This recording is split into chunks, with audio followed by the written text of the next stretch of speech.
Bonsoir, bonsoir.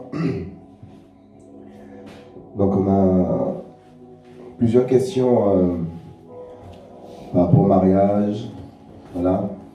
On va parler à nos frères en Christ qui sont mariés, ceux qui désirent le mariage. Donc on est dans ce temps où beaucoup aspirent au mariage. Beaucoup veulent se marier et donc on va répondre aux questions que beaucoup se posent. Donc on va développer là-dessus au fur et à mesure. Et ceux qui veulent voilà, poser leurs questions peuvent le faire sur le chat. Et on tâchera d'y répondre si le temps le permet. Donc voilà. Comment savoir si c'est la bonne personne? Et comment être sûr que c'est bien Yehoshua qui nous a parlé? Bonjour à tous. Comment savoir si c'est le Seigneur qui nous a parlé par rapport à notre futur? Eh ben, moi, il y a une chose que j'aime bien dire, c'est que l'ennemi, il y a une chose qu'il ne peut pas produire en fait, c'est la paix. L'ennemi, il va nous troubler, il va essayer de nous déstabiliser, tout ça, mais il y a une chose que l'ennemi ne peut pas produire, c'est la paix. Et si souvent on s'attend à ce que le Seigneur nous parle directement, une grosse voix comme ça qui nous dit ah c'est un tel, c'est lui, ton futur, tout ça. Mais le Seigneur souvent il parle dans le cœur en fait. Et c'est pourquoi je vous parle de la paix, parce que le Seigneur vraiment il nous donne cette paix en fait. Et là on sait que c'est cette personne ou pas, c'est si vraiment il y a la paix du Seigneur. Voilà, on a cette pensée, on pense que c'est la bonne personne et on remet ça en prière. Et si on prie et que la paix reste, c'est que peut-être il faut aller encore plus loin en fait. Il faut aller encore plus loin.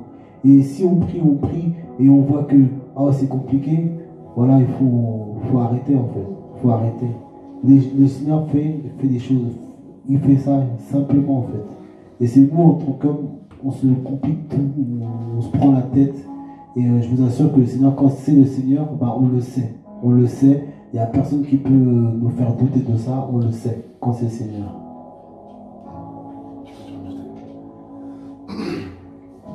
Bonsoir à tous. Et par rapport à cette question-là, il y a aussi les sentiments. Parce que on ne peut pas se mettre avec quelqu'un s'il n'y a pas de sentiments aussi. Donc les sentiments aussi viennent avec le temps et on doit aussi être patient. Patient dans la prière, à demander au Seigneur si vraiment c'est sa volonté. Parce que nous dans cette génération, on aime aller vite.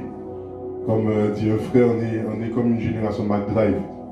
Et on veut que tout soit prêt, on veut rentrer dans les choses vite fait. Alors que peut-être on peut aussi avoir des caractères que le Seigneur veut changer.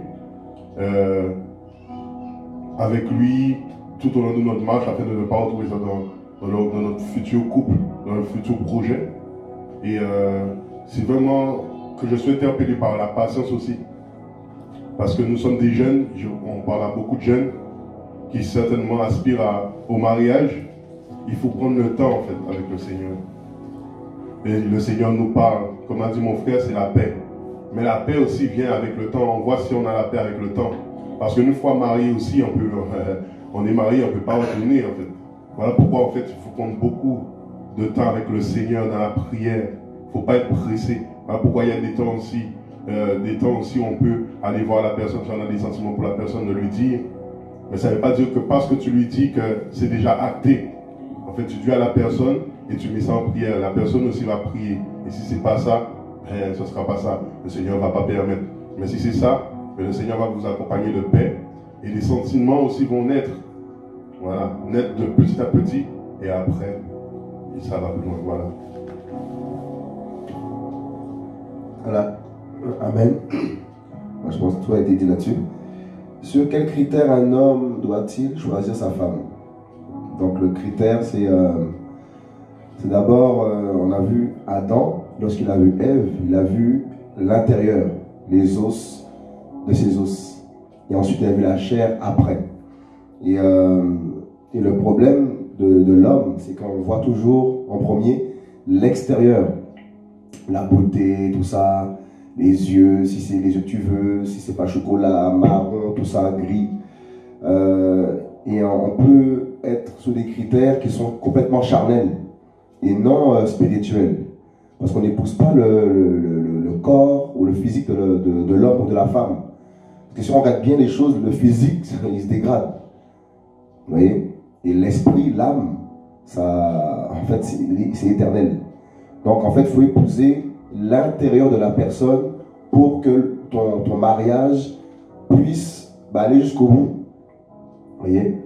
Et tu ne peux pas épouser non plus un frère ou une sœur qui a des problèmes de fruits de l'esprit. Parce que la parole dit aussi qu'on les reconnaîtra à leurs fruits. Les appelés du Seigneur, on les reconnaît à leurs fruits. Quels sont les fruits que cette femme, ce frère porte? Vous voyez? Est-ce qu'il te parle du ciel, de Yeshua? Vous voyez? L'humilité. Son caractère, comment est son caractère? Est-ce qu'il est acariate? Est-ce qu'il est... En fait, c'est tout ça qu'il faut voir. Les fruits, le cœur. Vous voyez? N'épouse pas l'apparence, sinon tu vas pleurer. Vous voyez? Il y a des gens, ils se marient alors que c'est...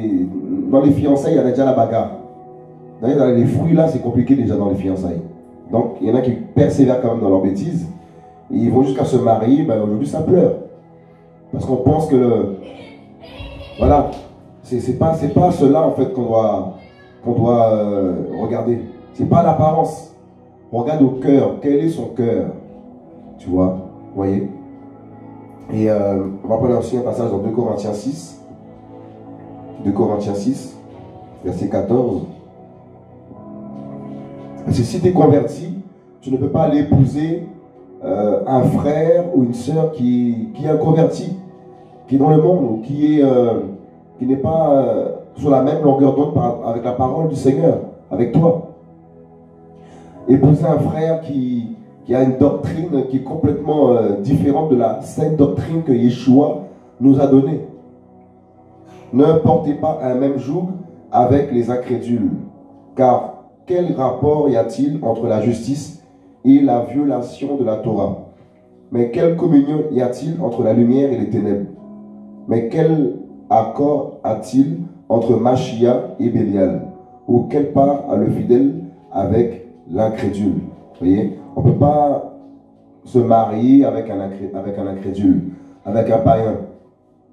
Parce que le païen n'a pas la vision du ciel. Même si le Seigneur te dit, Elohim te dit, que oui, c'est lui, ton mari, nanana, il n'est pas converti, eh ben, il fait ce qu'il veut, le Seigneur, on ne peut pas le limiter, c'est vrai.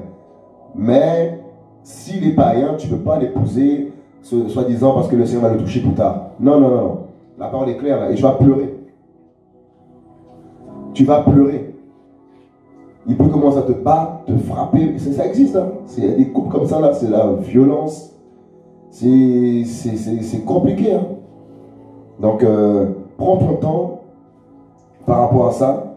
Et les critères, c'est tout ça en fait. Ça englobe tout ça. Le fruit de l'esprit. Vous voyez? Donc, je ne sais pas si tu veux ajouter quelque chose. Ah, nous sommes mariés. Hein, nous trois, on est mariés. Hein, t'es marié de combien de temps à peu près? 6 ans. 6 ans. Moi, ça fait 6 ans que je suis marié. Voilà. Et combien de temps tu la connais? Ça fait 7 ans. 7 ans que je la connais.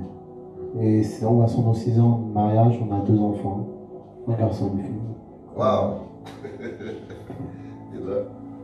Moi, ça fait 4 ans de mariage. Et on se connaît de à peu près 5 ans et demi à peu près. Voilà. Okay, moi, ça fait 10 ans de mariage et 15 ans que je suis avec ma femme. Donc en 15 ans, 10 ans, 15 ans, il y a beaucoup de choses qu'on découvre, que j'ai découvert. Voilà, parce que le mariage, c'est... En fait, on découvre un autre caractère, on découvre une personne nouvelle et il faut vivre avec cette personne. Donc si cette personne n'a pas l'amour de Yeshua en elle ou en lui, tu vas pleurer toute ta... S'il ne se convertit pas, tu vas pleurer toute ta vie. Il peut même t'empêcher de servir le Seigneur, il peut même t'empêcher de prier. Si tu épouses la personne que le Seigneur n'avait pas prévue pour toi. Et souvent le Seigneur peut nous interpeller. Oh non, c'est pas lui. Oh non, c'est pas elle. Il te le dit le Seigneur. Mais beaucoup en fait s'entêtent et veulent quand même épouser la personne en question parce qu'ils veulent coucher. Voilà, il faut dire les choses clairement aussi. Ça chauffe et ils veulent avoir des rapports.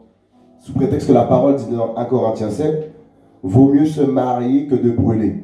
Oui, il faut se marier que de brûler, c'est vrai. Mais tu peux brûler aussi si ce n'est pas la bonne personne. Vous voyez? Et tac, tac, tac, une question. Bonsoir, et si on était avec la personne avant d'être converti, on fait comment? Je vais comprendre la question. S'il y a des... Ils sont en concubinage, il y a déjà des enfants en fait. Ah. Ben, il faut... la parole est claire, hein? Il faut se séparer de corps. Se séparer de corps et ne plus avoir de relations ensemble. Et se marier. Voilà, se marier simplement. Là, il y a des enfants, c'est pas la peine de...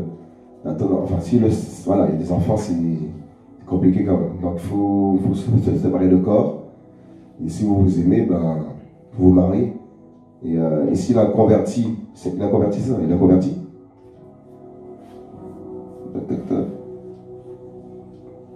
Et si on était avec la personne avant d'être converti, ben c'est, voilà, faut... Elle dit, bonsoir, et si on était avec la personne avant d'être converti. Mais là, en fait, est-ce qu'ils sont tous les deux convertis maintenant? C'est ça la question. Est-ce que tous les deux sont convertis? Donc voilà, il ne faut pas épouser une personne parce qu'elle est belle, parce qu'elle est beau, parce que ceci, cela. Regarde aux fruits, mon frère, ma soeur, afin d'être épanoui tout simplement dans ta vie de couple. Voilà. Si une sœur reçoit pour un frère, comment faire? Ça, c'est la question terrible. On attend que le Seigneur descende, tout ça, attire l'autre à toi, tout ça, là, on se fait un film. En fait, les choses se font simplement. Et je te laisse répondre à cette question.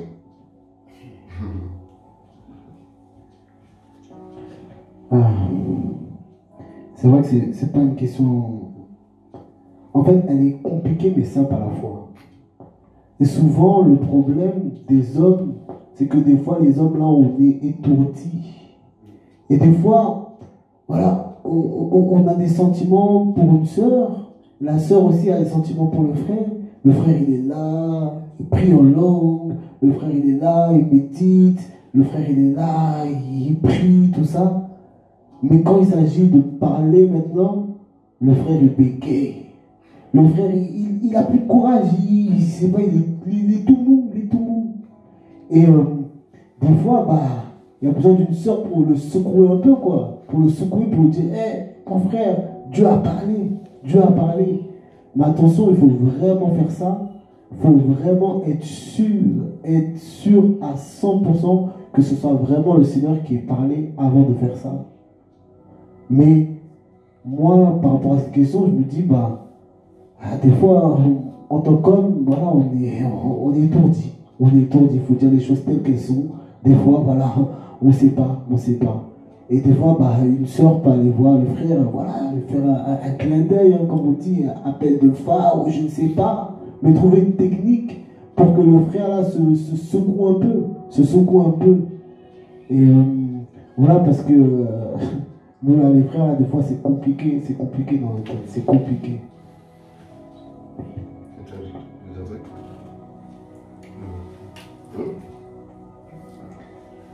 Si une sœur reçoit pour un frère, comment faire? C'est ça, hein, voilà. Et en fait, c'est pas parce qu'on est devenu chrétien ou enfant du Seigneur qu'il faut qu'on devienne... en fait, qu'il faut qu'on perde un peu la parole, le verbe. Et Yeshua, en fait, n'a pas changé. Il nous donne, en fait, la capacité, en fait, de pouvoir parler, de pouvoir dire ce qu'on a sur le cœur. Tu peux t'exprimer. Si tu as, à cœur un frère ou une sœur, tu peux t'exprimer, tu peux lui dire ce que tu as, dans le cœur, et les choses se feront naturellement. Et le Seigneur peut même te confirmer cela à travers un frère ou une sœur qui ont reçu des choses aussi pour toi. Parce que le Seigneur parle tantôt d'une manière et tantôt d'une autre. Je peux te dire un truc. Par rapport à la sœur. Ouais, si une sœur reçoit pour un frère, comment faire? Si une sœur reçoit pour un frère, oui, mais en fait, il faut bien savoir si vraiment elle a reçu du Seigneur. C'est vrai, parce que sinon ça peut aller plus loin, ça peut aller même au mariage et ne plus pouvoir en sortir de là. Il faut vraiment qu'elle soit sûre que c'est du Seigneur. Et aussi, pas obligé de toujours aller voir le frère et lui dire la chose. Jusqu'à ce que vous priez, tu pries, la jeune sœur peut prier, ou même le jeune frère peut prier, jusqu'à ce que il reçoive la paix dans son cœur. Il peut prier aussi pour l'autre personne et dire et que l'autre personne puisse être aussi interpellée, peut-être, qui sait, parce que Yahushua fait ce qu'il veut. Et lorsqu'on a cette paix sous le cœur, ben, on va voir cette personne-là. Parce que oui, une soeur a le droit d'aller voir un frère pour lui dire que oui, elle a reçu ça, et puis pour qu'elle puisse encore prier, que le frère aussi puisse prier. Donc c'est très important de la prière, de demander vraiment l'aval du Seigneur. C'est très important parce que on en connaît, il y a beaucoup de dégâts derrière, on en connaît pas mal. Et après, ça finit en bagarre, ça finit des fois en divorce, etc. Et c'est pas ce que le Seigneur veut. Donc le frère ou la sœur peuvent prier, premièrement, qu'ils aient la paix, et qu'ils puissent peut-être aussi parler au frère ou à la sœur, pour que la sœur soit aussi, ou le frère soit aussi en paix vis-à-vis de ça. Voilà. Amen. Une question là qu'on a reçue là, c'est un peu... Et alors, que devons-nous dire à ceux qui se marient, hommes et hommes, femmes et femmes, s'ils sont touchés? S'ils divorcent, cela sera-t-il considéré comme un péché? La réponse est bien évidemment, c'est un divorce qui est toléré par le Seigneur. Voilà, parce qu'on sait que le Seigneur a créé Adam et Ève. Donc, deux hommes, deux femmes qui veulent se mettre en règle avec le Seigneur, ben, il faut qu'ils divorcent. Voilà, il faut qu'ils divorcent, se séparent et reviennent à la normalité, tout simplement. Voilà. Donc, non, ce n'est pas un péché. Donc, du coup, on va continuer un peu les questions. Ça, c'est terrible. Donc, du coup, voilà, si une sœur reçoit pour un frère, comment faire? Ben, elle prie. Et elle demande confirmation, tout ça, voilà. Et le Seigneur va lui parler. Parce qu'il parle toujours, le Seigneur. Il n'est pas là pour nous laisser dans le trouble, dans le doute, tout ça. Et, il va parler. Voilà. Comment gérer sa relation en gardant son intimité avec Yahushua? On peut prendre Marc pour un passage. Marc 12.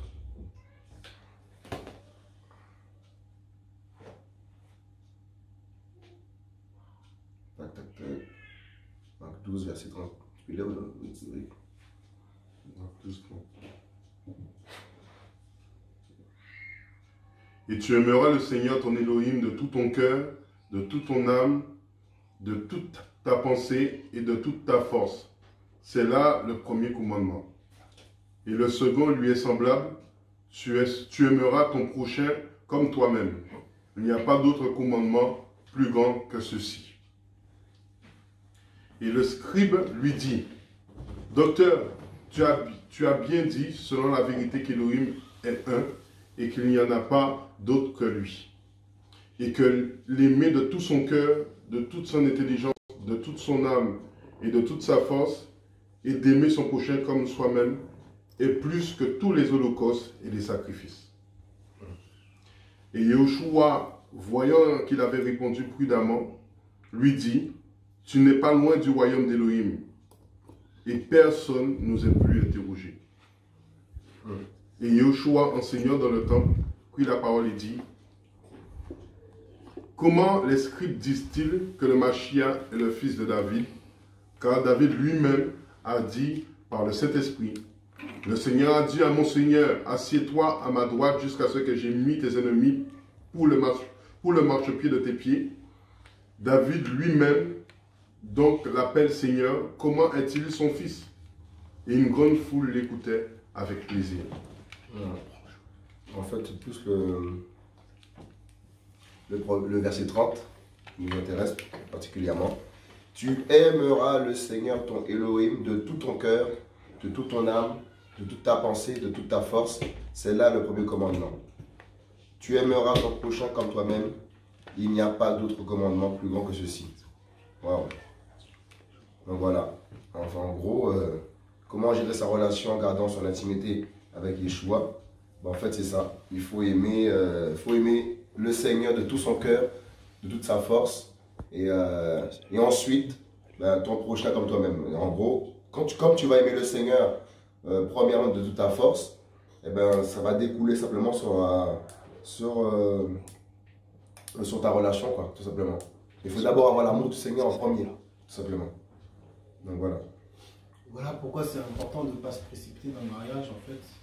C'est que souvent, on se marie et on perd notre intimité avec le Seigneur parce que, au préalable, bah, on n'a pas partagé par rapport dans les fiançailles. On s'est précipité, on s'est marié, voilà, on avait envie de se marier, on s'est marié, mais on n'a pas appris à se connaître. Et on n'a pas appris à partager notre vision par rapport au Seigneur, Et souvent, voilà, on arrive dans le mariage et voilà, c'est vrai que quand on est tout seul et qu'on est à deux, maintenant c'est vrai que c'est une autre façon de faire. Il faut trouver une autre façon de faire. Mais quelque part, si on perd de notre intimité avec le Seigneur, c'est que quelque part, peut-être qu'on est allé trop vite aussi. Parce que souvent, voilà, on est dans les fiançailles, on parle que mariage, tous les jours mariage. C'est qu'à un moment, il faut apprendre à se connaître. Il faut apprendre à se connaître humainement et spirituellement aussi. Il faut dire, voilà, il faut partager la parole, il faut prier, il faut méditer ensemble pour que quand on rentre dans le mariage, qu'il y ait déjà un élan, voilà. Et on rentre comme ça dans le mariage et on continue avec cet élan. C'est pour ça, par rapport au mariage, il faut vraiment veiller, il faut vraiment... voilà, les fiançailles c'est un temps où il faut apprendre à se connaître, il faut se dire les choses, il faut parler, il ne faut pas voilà, qu'on reste dans notre nuage à dire oh ma soeur, oh mon frère, tout ça. Il faut parler, il faut oser dire les choses parce que c'est une fois dans le mariage, et ben c'est bon, c'est fini. Une fois dans le mariage, ben, souvent voilà, on se prend la tête, même si c'est le Seigneur qui a parlé, même si on a reçu des prophéties terribles. Je vous assure que si on ne prend pas du temps à apprendre à se connaître avant, pendant les fiançailles, et ben je vous assure, il y aura plein de combats qu'on aura lorsqu'on va rentrer et ben, dans le mariage. Voilà, il y a plein de combats qu'on va avoir. Et souvent, moi, il y a une phrase que je dis souvent, c'est que l'amour rend aveugle, mais le mariage rend la vue. Je vous assure que le mariage, on l'a vu. On se marie comme ça, on est là, oh mon frère, oh ma soeur, tout ça. Mais là, quand on rentre dans le mariage, eh ben, on voit tous nos défauts. Tous nos défauts, on les voit. Et si tu pensais être bien, si tu pensais avoir fini avec ton caractère, si tu pensais avoir fini avec la chair, laisse-moi te dire que attends de rentrer dans le mariage pour savoir si c'est fini. Parce que je vous assure que dans le mariage, il y a des choses qui se voient. En fait, il y a un miroir qui est là. Il y a un miroir qui est là et c'est indéniable. Voilà, on est confronté tous les jours. On va se lever avec la même personne et on est confronté à toutes ces choses. Et souvent, voilà, on se précipite. Prenons notre temps. Le célibat, c'est aussi une grâce. C'est aussi une grâce. Et souvent, quand je dis ça, on me dit « Oh, mais toi, tu dis ça parce que tu es marié, ceci, cela. » Le célibat, c'est une grâce. Tu peux aller où tu veux, tu peux faire ce que tu veux, tu peux rentrer à n'importe quelle heure, tu peux aller en mission ici et là, tu peux aller dans tous les programmes, tu peux faire tout ce que tu veux. Mais une fois que tu es marié, eh ben, maintenant il faut trouver des techniques. Il faut que madame soit d'accord, il faut que le frère aussi soit d'accord. Donc, jeunesse, prends ton temps, prends ton temps, prends ton temps, prends ton temps. Waouh. Ah oui, il faut s'occuper des choses de ce monde pour plaire à sa femme, comme on parle dans Corinthiens 7. Donc, ah oui, on vit plus seul. On vit plus seul et tu as des comptes à rendre. Voilà, tu as des comptes à rendre et quand tu sors du boulot, ben, faut que si tu as des tours à faire quelque part, il faut qu'elle soit au courant. Voilà, qu'est-ce que tu fais? Et c'est ça aussi. Là, dans la relation, il y a tout ça. Donc, il ne faut pas être égoïste.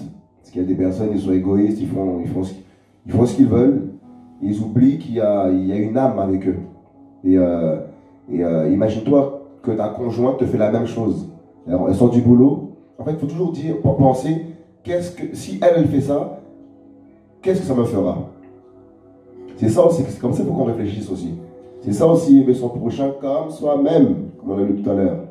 Car en aimant son prochain comme soi-même, tu ne voudras pas qu'on te fasse, voilà, tu ne voudras pas qu'on te fasse des mauvaises choses. Vous voyez? Donc, il ne faudrait pas aussi faire la même chose à ta conjointe. Lui imposer des choses. Il faut qu'elle ait aussi son avis. Il faut qu'elle ait aussi un mot à dire. C'est ça la relation. C'est pas dans un seul sens que les choses vont. C'est un dialogue. Et ça, pourquoi dans les couples il y a beaucoup de problèmes, beaucoup de tensions? C'est parce que il y a un manque de dialogue, il y a un manque de considération, et on prend la position d'homme comme une position pour écraser la femme, et c'est là que on détruit le cœur des femmes, de nos femmes. Donc voilà pourquoi nous les hommes, nous devons être un chef selon et au choix, donner sa vie pour notre femme, comme le dit le Seigneur. Vous voyez? Donc on va développer sur tout ça au fur et à mesure. Et voilà. Voilà, je continue. Donner sa vie, il faut donner sa vie pour sa femme. Vous voyez, ce n'est pas à elle de tout faire, ce n'est pas à elle d'aller travailler, toi tu es à la maison, toi tu fais rien. C'est pas ça un chef. Un chef, c'est pas un chef qui reste à la maison, il attend que l'argent tombe. Non. Un chef doit se réveiller, doit se lever et aller au charbon, comme on dit, pour nourrir la femme, nourrir les enfants, que les factures soient payées. C'est ça un vrai chef. Et la parole le dit, que l'homme doit travailler de la sueur de son front. Voilà. Voilà, même si tu es appelé, voilà, on n'est pas autant des apôtres, hein, où voilà, il faut que toi c'est la mission. On est dans un système là, il faut quand même travailler. L'argent ne tombe pas du ciel. Il faut porter une manœuvre, comme on dit, et pour pouvoir nourrir ta maison. Vous voyez, comment savoir si un homme est prêt pour se marier? Justement, si un homme veut se marier, il ne cherche pas de travail, il n'a pas de formation, il n'a rien. Il dort toute la journée, jusqu'à 15 heures tu dors. Tu es chez tes parents, tu ronfles, tu penses qu'à la mission, à l'ambition. C'est pas ça. Tu n'es pas prêt pour le mariage. Comment tu vas nourrir ta femme? Parce qu'on dit oui, le Seigneur, mais on oublie que quand il n'y a pas à manger, c'est compliqué. Hein? Surtout si tu es là, tu fais rien, alors que tu es en bonne santé, tu fais rien, c'est compliqué. C'est pour ça un homme, voilà, du Seigneur, qui aspire au mariage, il doit prendre en compte tous ces paramètres. Qu'est-ce que tu fais actuellement? Est-ce que tu sais faire la vaisselle déjà? Est-ce que tu sais faire un repassage? Passer un balai? Bon, si tu ne sais pas faire tout ça là, c'est compliqué. Il faut déjà apprendre à faire tout ça. Ou demander à ta maman conseil, tes parents conseil, si tu es encore chez les parents, toi qui es jeune, qui veux te marier, c'est pas comme ça. Voilà, là, c'est tous les signes aussi que, voilà, qu'on voit que quelqu'un est prêt pour se marier. C'est aussi ça. Si tu n'as pas tout ça là, attends encore. attends encore, grandis encore, en maturité. Voilà. Si tu n'as pas de maturité, tu vas donner quoi à la fin, honnêtement? Vous croyez que le mariage, c'est que le rapport sexuel? C'est pas ça le mariage. Beaucoup pensent que le mariage, c'est ça. Quand c'est fini, ça, c'est comment après? Là, t'es face, yeux dans les yeux, là, c'est comment après? Il n'y a pas le caractère de Christ, tout ça, vous allez vous bagarrer. Hein? C'est pour cela que tous les signes en question, ben, c'est tout ça. Voilà. Savoir se gérer, savoir se lever, aller travailler. Voilà. Voilà. Je sais pas ce que tu as dit. Voilà, donc l'homme des signes, c'est la responsabilité. Il faut être responsable. Parce que tu vas te marier, mais il faut être un chef de famille. Il faut nourrir ta famille. Il faut savoir tenir une maison, comme dit mon frère. C'est la responsabilité. Et si tu n'as pas la responsabilité, ben, tu es encore un enfant. Tu es encore un enfant parce que tu ne sais rien gérer. Tu ne sais même pas gérer ta propre vie. Comment veux-tu vouloir gérer la vie de ta femme? Bon, pas gérer dans le sens où tu la séquestres. Non, mais gérer, c'est-à-dire la soutenir. Vous voyez, tes enfants, comment tu vas pouvoir éduquer ton enfant? Parce que l'exemple va venir de toi. Le modèle, c'est toi. Mais si tu n'as pas de modèle, le modèle qui est en Yahushua d'abord, en tant que père, parce qu'il nous montre l'image du père, mais si tu n'as pas, ce caractère-là, qu'est-ce que tu vas donner déjà premièrement à ta femme? Et qu'est-ce que tu vas donner à tes enfants, ceux qui viennent après? Et qu'est-ce que eux après vont laisser? Parce que ça va loin, on parle de génération. Mais il y a un modèle ça parle de modèle. Et le modèle, c'est, premièrement dans la maison, c'est un père de famille. Voilà. Ainsi qu'une mère aussi. Mais toi, jeune femme, eh bien, la Bible nous dit que les femmes âgées puissent enseigner les jeunes femmes à bien se tenir, en fait, tout simplement. Donc, si par exemple, tu étais rebelle toute ta vie à tes parents, enfin, tu vas donner la rébellion à tes enfants, tu ne seras pas responsable. Donc, il faudra demander aussi, écouter les grands, poser des questions, comme a dit mon frère, aller poser des questions à ta maman, à ton père. C'est quoi? Parce qu'on n'est pas comme ça, on n'est pas responsable. On ne vient pas sous terre en étant responsable. Mais on le devient en fait. Et ça, c'est une vie qui nous enseigne cela. Et cette vie-là, on la donne après. Mais si nous n'avons pas une situation, ben, qu'est-ce qu'on va communiquer? Ben, on va communiquer aucune situation. Et puis voilà, c'est ce que j'avais à dire. Si mon frère, je voulais dire quelque chose. Amen. On est dans Genèse 2, à partir du verset 15. Genèse 2, 15. Elohim prit l'humain et le fit se reposer dans le jardin d'Éden pour le cultiver et pour le garder. Elohim donna cet ordre à l'être humain en disant: tu mangeras de tout arbre du jardin, mais quant à l'arbre de la connaissance de ce qui est bon ou mauvais, tu n'en mangeras pas. Car le jour où tu en mangeras, tu mourras. Et Yahweh Elohim dit: il n'est pas bon que l'être humain soit seul, je lui ferai une aide semblable, son vis-à-vis. Elohim forma de la terre tous les animaux des champs et tous les oiseaux du ciel, puis les fait venir vers l'être humain pour voir comment il les appellerait, afin que toute âme vivante porte le nom dont l'être humain l'appellerait. L'être humain appela de leur nom tous les bétails et les oiseaux du ciel et tous les animaux des champs, mais pour l'être humain, il ne trouva pas d'aide qui fût son vis-à-vis. Elohim fit tomber un profond sommeil sur l'être humain qui s'endormit, et il prit de ses côtes et il referma la chair à la place de ses côtes. Elohim bâtit une femme du côté qu'il avait pris de l'être humain et il l'emmena vers lui. En fait, pourquoi je prends ce passage? Parce que la question était de savoir si on est mature, si on est responsable.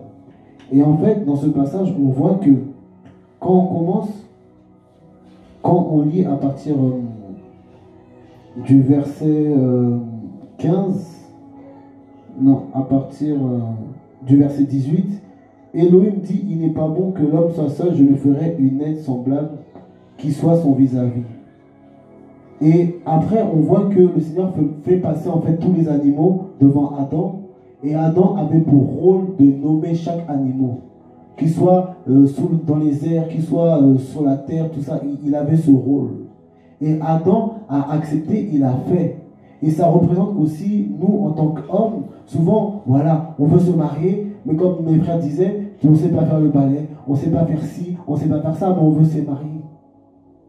Quelle folie, quelle folie. Moi, j'appelle ça une folie. Parce que c'est comme si, aujourd'hui, je ne veux pas prendre mon enfant, et demain, je veux dire à mon enfant, tu vas te marier.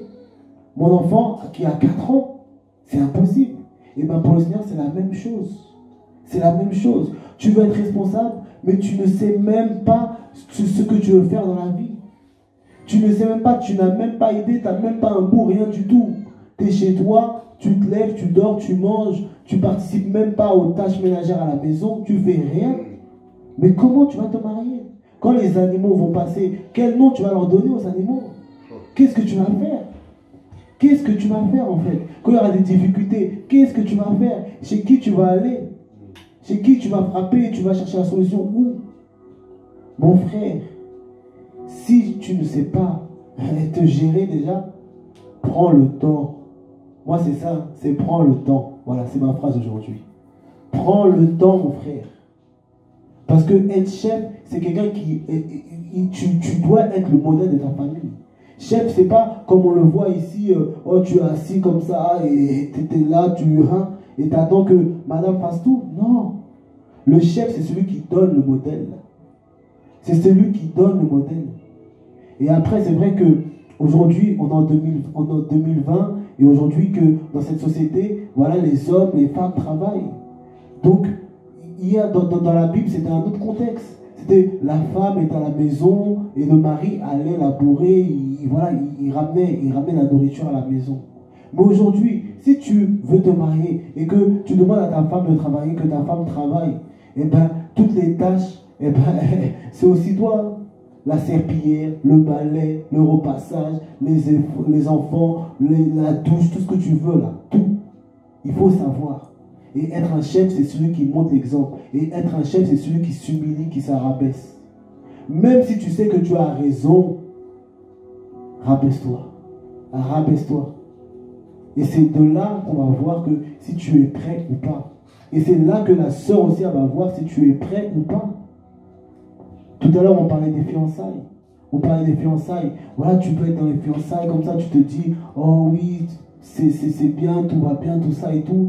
Mais si tu n'es pas un bon modèle pour la sœur, eh ben laisse-moi te dire que si la sœur a l'esprit, elle va te refroidir, elle va te calmer. Et tu vas chercher, tu vas dire, mais c'est qui, c'est quoi, encore les combats. C'est toi le problème. C'est toi le problème. Nous devons nous examiner, nous devons nous examiner. Prenons notre temps.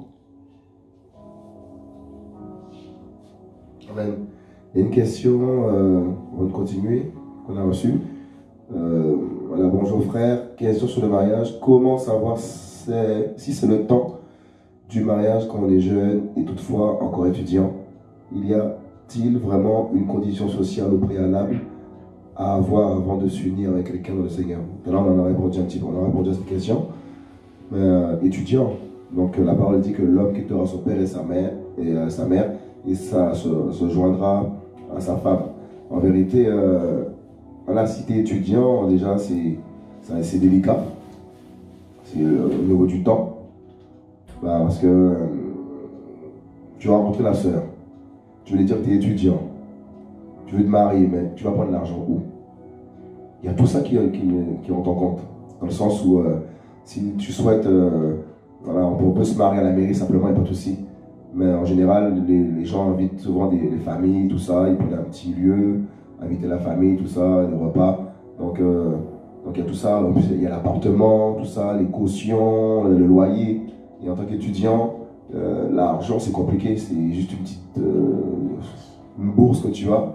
Donc, ça va être compliqué. Donc, ce qui est mieux, c'est que tu attendes que tes études finissent, que tu aies ton diplôme, et ensuite tu commences à travailler. Et ensuite, là, tu peux commencer à parler de pouvoir te marier, tout ça, parce que faudra nourrir la femme, il faudra prendre soin d'elle. Il y a tout ça qui rentre en compte, vous voyez. Voilà. On va pas dire, oui, il faut absolument avoir un tel diplôme. Non, c'est pas ce qu'on dit.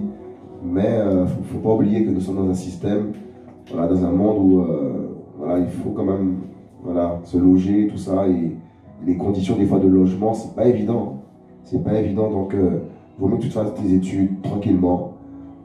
Si le Seigneur t'a parlé par rapport à une sœur et qu'elle est au courant, elle le sait que voilà, que c'est vous deux ou quoi, ben bossez chacun de votre côté, tout ça, faites-vous un projet, tout ça, et après les choses se feront naturellement.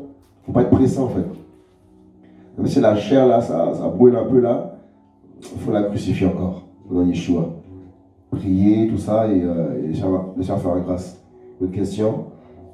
Quand dans un couple concubin, l'un est incrédule et est réfractaire au mariage, le converti doit-il laisser l'incrédule?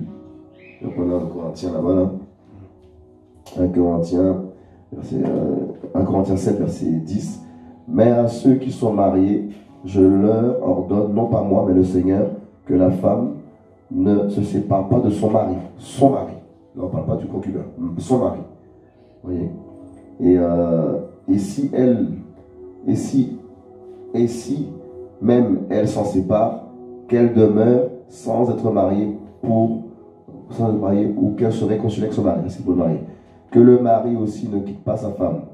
Mais aux autres, ce n'est pas le Seigneur, c'est moi qui dis, si un frère a une femme incrédule et qu'elle consente à habiter avec lui, qu'il ne la quitte pas.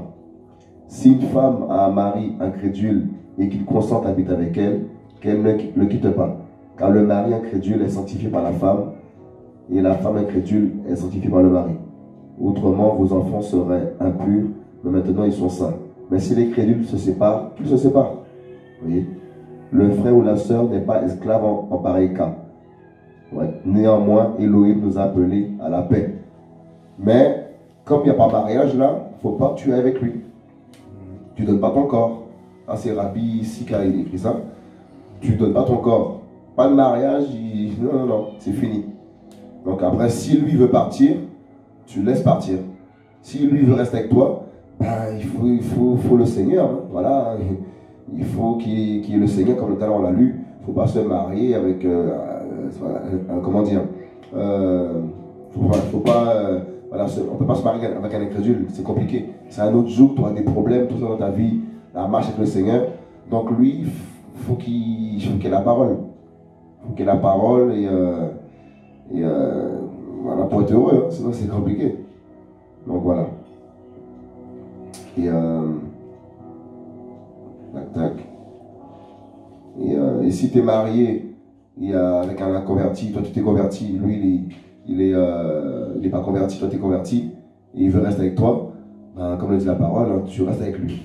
Et il est sanctifié, ben, voilà, comme tu as reçu la parole, il est sanctifié. Et tu ne peux pas divorcer dans ce cas-là. Voilà, tout simplement. Donc il y a d'autres questions qu'on a reçues. Ça c'est dans le cadre du mariage, bien sûr. Voilà. Voilà. Si un homme trompe régulièrement sa femme, celle-ci, est-elle en droit de divorcer et de se remarier? Alors, si un homme trompe régulièrement sa femme, celle-ci, elle est en droit de divorcer et de se remarier. Alors, il y a plusieurs cas de figure, dans le sens où le Seigneur Yeshua veut nous pardonner de nos péchés. C'est vrai que la parole dit que le divorce est permis seulement en cas d'adultère et avéré. Là, il y a possibilité de divorce, c'est vrai. Si c'est avéré, mais on ira plus loin, le Seigneur veut le pardon. Et donc après, c'est à toi de voir ça avec le Seigneur. Voilà. Parce que celui qui divorce, qui est adultère, selon la parole, il ne pêche pas. Mais le Seigneur demande le pardon. Voilà, pardonner. Et donc voilà, après vous priez le Seigneur, vous voyez comment le Seigneur vous conduira par rapport à tout ça. Donc voilà. Une question, je sais pas. Tac, tac. Voilà. Myriam. Bonsoir mes frères. Est-ce normal d'éprouver le désir de se marier, mais d'en avoir peur également? Oui, ça, c'est... Oui, c'est humain, on est humain. Ça, c'est humain. T'inquiète pas, c'est normal. C'est même une très bonne chose. Parce que si quelque part on a peur, c'est quelque part il y a la crainte en fait. Et on a cette réalité du mariage. Et voilà, on a peur de mal faire, tout ça. C'est vraiment un bon sentiment à avoir. À l'inverse, si on rentre dans le mariage et on n'a pas de pression, on est là, tout ça et tout, là c'est compliqué. Parce qu'on va voir l'envers du décor quand on va rentrer dedans. Donc c'est un bon sentiment, c'est un très bon sentiment. Il faut vraiment avoir cette crainte, voilà, de rentrer dans le mariage et d'appréhender en fait, d'appréhender. Parce que voilà, sinon c'est un très bon sentiment. Ça, moi je me rappelle à propos mariage, j'ai eu peur de toucher ma femme, j'ai eu peur que c'était le péché, tout ça, c'est le péché. Oh, en fait, non, c'est un nous. Voilà, c'est pas. Voilà, c'est normal. Tu peux avoir peur, c'est normal, parce qu'on ne veut pas blesser Yeshua. On l'aime tellement qu'on ne veut pas pécher en fait, c'est normal. Donc voilà. Une question concernant l'apparence et l'habillement. Voilà, la femme doit-elle se plier à tout ce que l'homme dit? Waouh!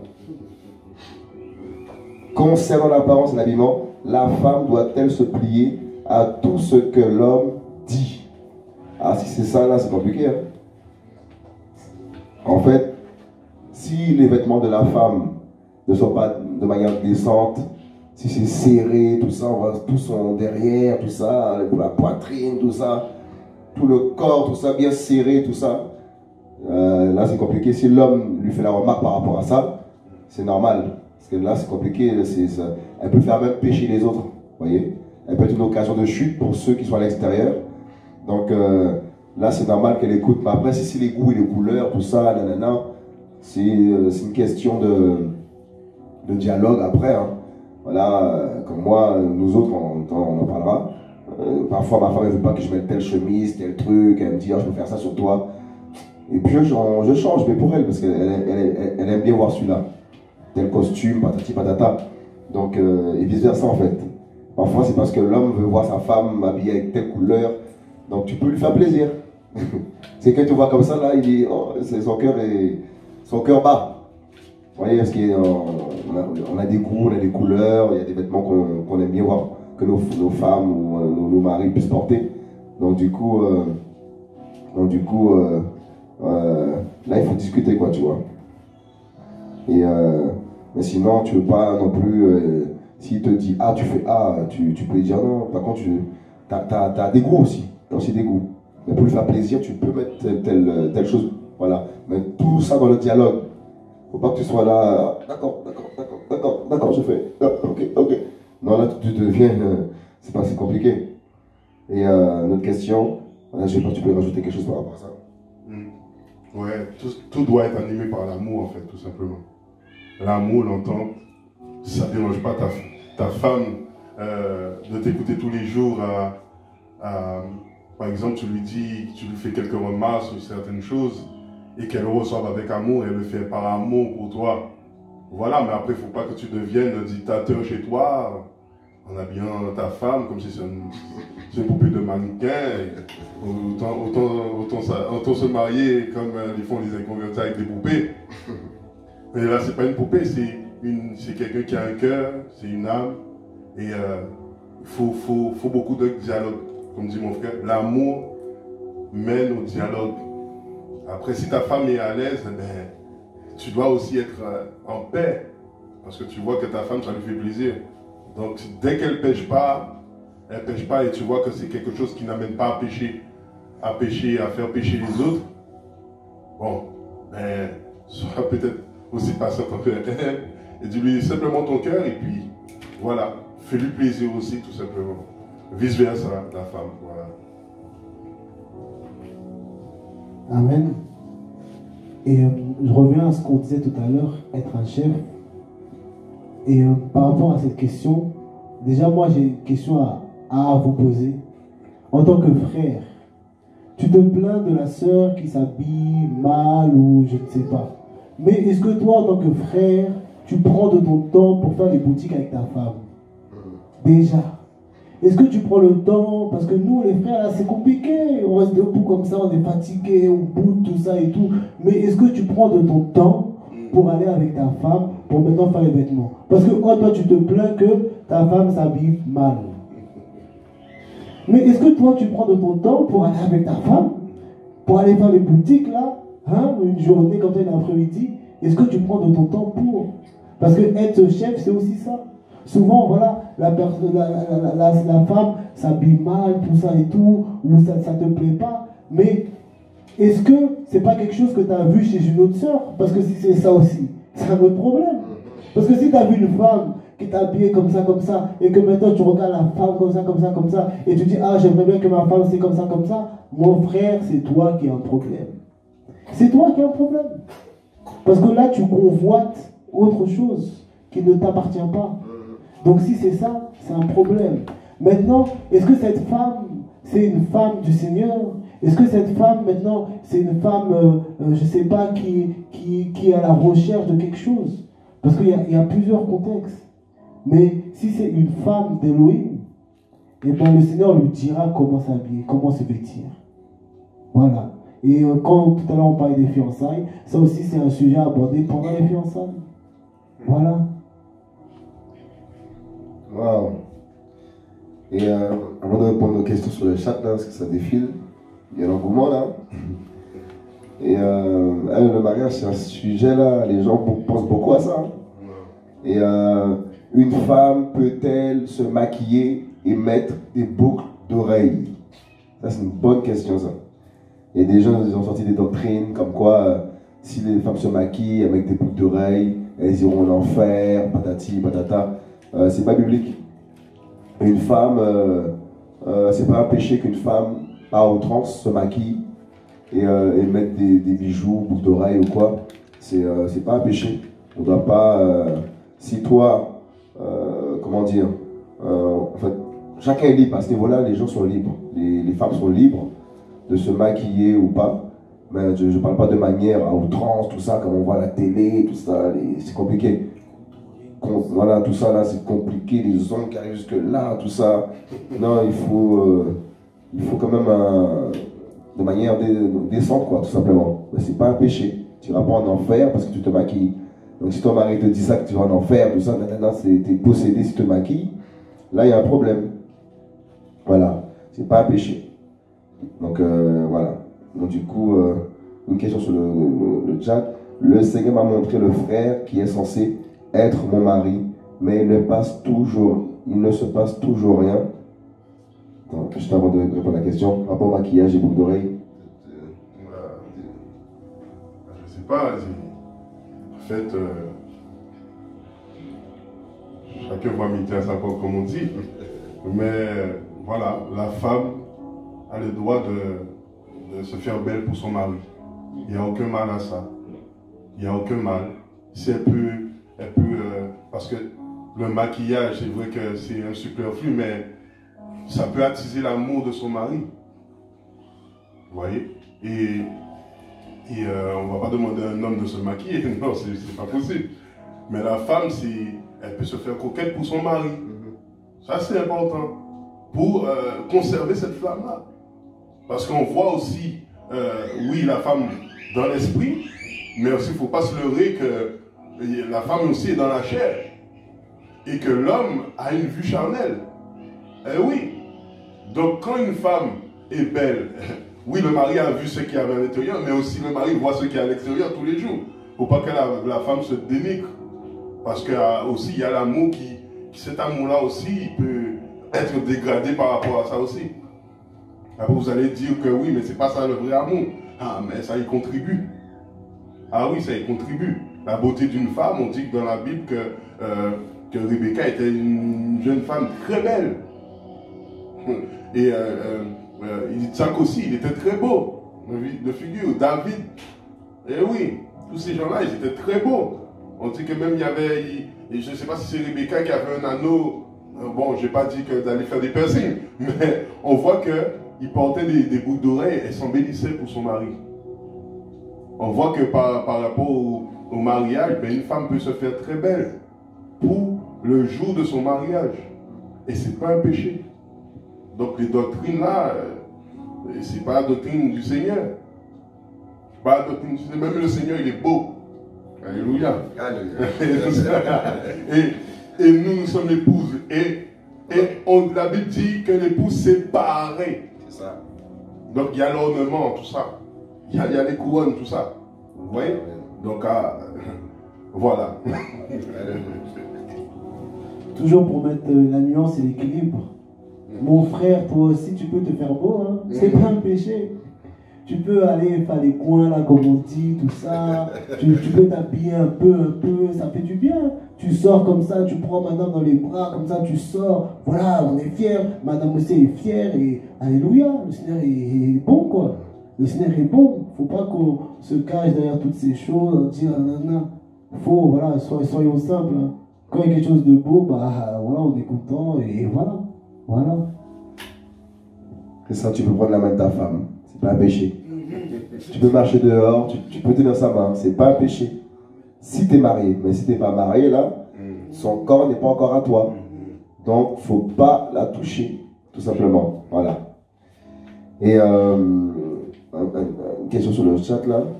Le Seigneur m'a montré le frère qui est censé être mon mari, mais il ne se passe toujours rien, et ceci depuis environ 4 ans.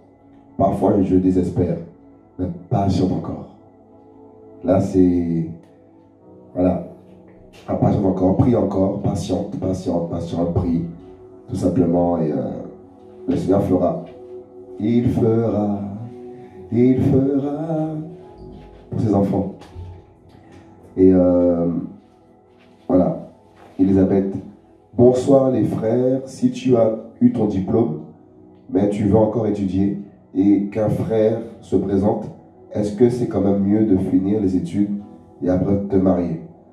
Vous voyez, hein, c'est toi qui vois. Si tu veux continuer les études, te marier, travailler un peu, après reprendre les études, tu gères. C'est toi qui vois. Voilà. Il y a une autre question de Rabissi. Selon vous, quelle somme est raisonnable à ne pas dépasser concernant le coût d'un mariage? Tout compris. Tout compris. Je dirais qu'il ne faut pas aller s'endetter pour se marier. Tu te maries, tu as encore des dettes à payer par rapport à ton mariage. C'est compliqué. Aujourd'hui, il y a des gens qui dépensent des sommes astronomiques. Ça prend des robes de mariée à je ne sais pas combien d'euros, 10 000 euros, 5 000 euros de robe de mariée. Mais c'est n'importe quoi. C'est compliqué. On peut se marier simplement, quoi. Il y a Tati, je sais pas. Tu vois, Barbès. Moi, à l'époque, quand je me suis marié, moi, j'étais parti pour me marier en jean. Hein. Jean, basket, tout ça, normal. Je disais à ma fille, tu mets un jean aussi normal, on va à la mairie. On m'a dit, non, Hervé, tu sais, franchement, je ne vous cache pas les trucs de robe, tout ça. À l'époque, là, moi, jusqu'à aujourd'hui, là, je vois des gens, franchement, chacun fait comme il veut. Hein. Mais tout ce qui est robe blanche, tout ça, chacun fait comme il veut. Mais moi, à l'époque, quand je me suis marié, je n'étais pas pour du tout ça. Après, je me suis fait raisonner partout, on m'a parlé partout. Donc, du coup, j'allais, bon, c'était pas un péché non plus de mettre une robe blanche. Mais, ma famille m'a mis sa robe, c'était pas trop cher. J'ai mis un costume de Tati, là, les gros costumes, là, 100 euros. Même pas retouché, tout ça, comme dans le dîner là-dedans. 100 euros. Donc, du coup, je me suis marié simplement. J'ai mis la musique de Yeshua à mon mariage, pas de musique païenne pour faire plaisir ou je sais pas. Ça, là, il faut être ferme. Là, on balance tout en même temps, là, dans tout ça, là. Il faut être ferme. Il y en a qui disent, oui, il faut faire plaisir aux païens qui vont venir, tout ça, parce qu'ils sont païens. Mais c'est un moyen de prêcher l'évangile dans le mariage. C'est un moyen de communiquer l'évangile. C'est ça la fermeté aussi. Parce qu'il y a des chrétiens, ils ont peur des gens, de la famille. Donc on fait un peu pour eux, un peu pour Yeshua. Ça, c'est le mélange. Donc à ton mariage, là, mais que de Yeshua, il te bénira. Voilà. En Yeshua. Et Est-ce un péché de dire à son conjoint de prendre soin de lui? Non, c'est pas un péché. Si tu vois le mari commence à prendre un ventre compliqué, tout ça, le ventre down, c'est compliqué. Tu peux lui dire, chérie, le ventre là, c'est pas le même ventre que j'ai connu. Tu peux lui dire avec amour. Il peut lui faire un footing, marcher, tout ça, faire l'exercice pour que ça puisse fondre. Si c'est compliqué, je vous dis la vérité, ça peut être dangereux dans le sens où aussi la femme te dit tout le temps le ventre, tu prends pas soin de toi. L'ennemi peut la combattre par rapport à d'autres personnes, d'autres frères, d'autres hommes qui sont dehors. Donc il faut aussi plaire à ta femme à ce niveau-là. C'est important. Je me rappelle, moi j'étais footballeur à l'époque, je faisais le sport, mais quand j'ai rentré Yeshua, j'ai tout laissé. Donc ma femme me disait des fois tu deviens comme un cadavre là. Tu fais plus rien, t'es comme un cadavre, tout ça, c'était compliqué. Et moi c'était Yeshua, Yeshua, donc le corps c'est pas la peine. En fait je me suis rendu compte qu'il faut quand même prendre soin de soi pour aussi faire plaisir à son conjoint, sa conjointe. C'est pas un péché. En étant modéré bien sûr. Hein. Voilà. Pas tant de cas dire. Non. Non. Et voilà, juste par rapport à ça, 1 Corinthiens 7,33 dit aussi, mais celui qui est marié s'occupe des choses de ce monde de la manière dont il plaira à sa femme. Vous voyez? Donc c'est tout ça aussi. Donc voilà. Tu vis avec quelqu'un, tu n'es pas seul, donc tu as des choses à faire. Et donc voilà. Et voilà. Si la femme prend la place de l'homme, que se passe-t-il? Waouh. Si la femme prend la place de l'homme, que se passe-t-il? Ben, la femme n'a pas reçu le mandat ou l'autorité pour jouer le rôle de l'homme dans le couple. Donc la femme doit rester à sa place, tout simplement. Et voilà. Non, la femme doit rester à sa place, femme, tout simplement. Et non qu'elle soit... non qu'elle vale rien, mais il faut qu'elle occupe sa place de femme et l'homme occupe son poste d'homme, quoi. Tout simplement parce que l'homme est le chef de la femme, tout simplement. Donc le rôle ne doit pas être inversé dans le sens où l'homme devient la femme. Imaginez-vous, l'homme devient la femme et la femme devient le mari, ben, c'est compliqué. Quand on voit la femme, on dit que c'est l'homme. C'est compliqué, non, ça aussi. Et l'homme, il est comme ça, il tremble devant la femme, tout ça, et c'est compliqué. Et c'est souvent le cas aux Antilles. Hein, excusez, on parle de notre peuple, hein, c'est souvent le cas là-bas. C'est la femme qui est l'homme, quoi. C'est compliqué. Et elles deviennent c'est compliqué. Hein, la femme n'a pas reçu cette autorité de jouer ce rôle, quoi. Donc, non. Voilà. C'est-à-dire. Donc, voilà. Est-ce que la femme doit faire tout ce que le mari dit?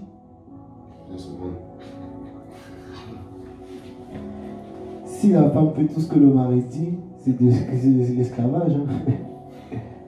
C'est un moment, c'est que voilà, c'est deux personnes différentes. Il y a un homme, une femme, voilà, chacun a sa façon de penser. Une femme a une façon distincte de penser et un homme a une façon distincte de penser. Maintenant, dire à sa femme tout ce que tu dois faire, pour moi, c'est de l'esclavage. Hein. C'est de l'esclavage, c'est... voilà. Non, on est libre en Christ, voilà. Et souvent, voilà, tout à l'heure quand on parlait de le rôle de la femme, le rôle de l'homme, et moi j'ai une image que j'utilise souvent, c'est que souvent on dit que voilà, le mari c'est l'homme, c'est le chef, et le chef, moi je le vois comme, vous savez, l'ampoule, le petit luminaire qu'il y a dans le plafond, et la femme comme l'interrupteur en fait. Et le problème c'est que l'ampoule ne va jamais briller si l'interrupteur ne fonctionne pas. On va appuyer sur l'interrupteur comme ça, la lumière va jamais briller. Et cela nous explique que, en tant que chef, en tant que mari, on doit s'occuper au préalable de notre famille, on doit s'occuper au préalable de notre femme. Et si on saisit ça, on comprend ça, et ben il y aura plein de choses qu'on va éviter en fait. plein de conflits, plein de problèmes qu'on va éviter. Voilà. Oh, il y a beaucoup de questions là. Lâchez-vous, hein, posez vos questions. Hein. Alors, on est chaud, on va voir comment le Seigneur conduit pour répondre. Et tac tac. Voilà pour le maquillage, tout ça. Bon, les gens veulent encore savoir plus dessus. Donc, non, c'est pas un péché. Une femme, voilà, elle peut mettre des talons. C'est pas proscrit. Hein. C'est pas un péché de mettre des talons pour une femme. Et voilà. C'est pas, on est enfant du Seigneur, mais voilà, on n'est pas non plus à s'habiller comme des moines, hein, vous voyez. Donc, une femme peut mettre des talons simplement. C'est pas un péché. Après, si le mari veut pas, je me rappelle à l'époque, j'étais dans le monde, hein, j'étais tellement complexé par rapport à comme je suis pas très très grand, et ma femme des fois mettait des talons, elle me dépassait un petit peu. J'étais complexé. J'étais complexé. Mais en fait, quand tu viens à Yeshua là, en fait, t'es libre. Talon, pas talon, c'était plus petit, tout ça, c'est pas grave. Même si ton mari est plus petit que toi, ma soeur, en taille, c'est pas grave non plus. C'est pas le plus important la taille. Donc voilà. Et question encore. Voilà. Et par rapport à la contraception, du coup, faut savoir une chose, c'est que le Seigneur nous a donné de l'intelligence pour pouvoir prévoir par rapport à ça.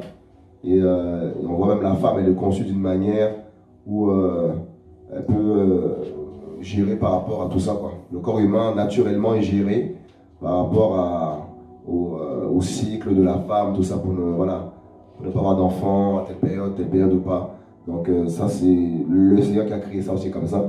Donc l'homme a créé tout ce qui est pilule, tout ça pour aller plus vite. Et après, chacun fait comme le Seigneur lui dira de faire simplement.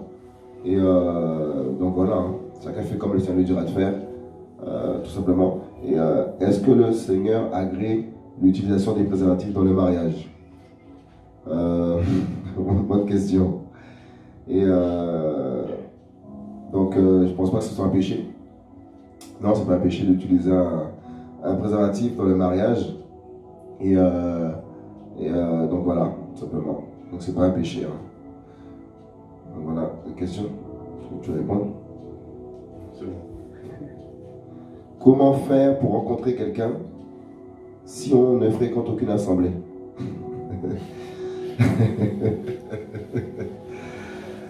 Bonne question, ça c'est terrible comme question. Comment faire pour rencontrer quelqu'un si on ne fréquente aucune assemblée? C'est vrai que tout est possible, mais fréquenter une assemblée n'est-il pas le meilleur moyen d'observer et apprendre? C'est pas un lieu de rencontre non plus. Hein. Les assemblées ne sont pas un lieu de rencontre. Mais c'est vrai que là où il y a la communion, tout ça, c'est vrai que beaucoup de couples se sont formés ainsi. Hein, pendant que ça prie, dans le lieu de prière, tout ça. C'est vrai que beaucoup ont rencontré leur conjoint ou conjointe de cette manière-là. Après, si tu n'as pas d'assemblée, tout ça, prie le Seigneur. Hein. Prie le Seigneur, c'est Yeshua qui fait. Hein. Donc il n'y a pas de technique par rapport à ça, aux méthodes, on te dira faire ci, faire ça. Non. Vois comment le Seigneur te conduira, tout simplement. Mais c'est sûr que si le Seigneur a prévu que tu es quelqu'un, c'est quelqu'un quelque part. On a Yeshua. Donc, attends. Et oui, juste pour rebondir à cette question, en tant qu'enfant d'Elohim, déjà on ne peut pas être seul dans un coin, c'est impossible. Il nous faut la communion. La parole nous dit que là où 2 ou 3 sont assemblés en mon nom, je suis. Donc là, tu ne peux pas être toute seule, même si tu ne fréquentes pas les assemblées, il y a forcément, tu dois être entouré de chrétiens. On doit être entouré de chrétiens. Même si on est chez soi, eh ben, on doit être entouré de chrétiens. Donc, même si tu ne fréquentes pas les assemblées, eh ben, est-ce que tu es tout seul ou toute seule chez toi? Ce n'est pas bon. Parce que le Seigneur nous appelle à la communion fraternelle. Le Seigneur ne veut pas que nous soyons dans notre coin comme ça. Voilà, il faut qu'on soit au minimum 2 ou 3. Et peut-être que maintenant, dans les 2 ou 3, ben, peut-être que On ne sait pas. On ne sait pas. Et pour aider nos frères et sœurs qui se trouvent dans cette solitude, rien n'était possible au Seigneur. Parce qu'on voit au travers de la parole aussi que Isaac, ce n'est pas lui qui a été chercher sa femme. Hein, son père a envoyé un de ses serviteurs pour voir sa femme, et sa femme ne connaissait pas en fait. Elle ne connaissait pas, donc le Seigneur c'est toute chose. Donc oui, nos rassemblements peuvent amener à ce qu'on rencontre notre moitié, mais ce n'est pas une obligation en fait. Comme a dit mon frère, il y a la communion fraternelle où on peut rencontrer des frères et sœurs, qui craignent le Seigneur, mais aussi on peut être peut-être isolé aussi, et que la personne tu ne peux pas connaître la personne peut-être dans ton assemblée, mais autre part, et elle craint le Seigneur, et elle vit la sainteté avec le Seigneur, et le Seigneur peut te parler sur cette personne-là. Après, on ne peut pas se fermer, être comme dans des sectes, non. Tu as l'Esprit du Seigneur, et si ta moitié aussi a l'Esprit du Seigneur, ben, l'Esprit du Seigneur nous conduira aussi. Voilà, tout simplement. Question sur le chat. Alors, bonjour, ma question. Y a-t-il un risque pour un chrétien converti depuis peu de se marier avec la fille d'un sorcier, elle aussi fraîchement convertie? La parole est claire, hein. Dans Romains chapitre 8, là-bas, la parole dit, on va le prendre rapidement. Romains 8. On doit se fier à la parole, on doit tout faire selon la parole. Si la parole dit telle chose, on doit croire en ce que la parole dit. Chapitre 1, verset 1. Il n'y a donc maintenant aucune condamnation pour ceux qui sont dans le Mashiach, Yeshua, qui marchent non selon la chair, mais selon l'esprit. Donc, tu es en sécurité. Yeshua est notre sécurité. On ne craint rien en Yeshua. C'est-à-dire que même si tu es dans ta famille, dans sa famille, il y avait des sorciers terribles, tout ça. Si tu es en Yeshua, tu le crains, tu es protégé. Nous sommes protégés, mes amis. Ça, c'est une certitude. On a Yeshua. Et donc voilà.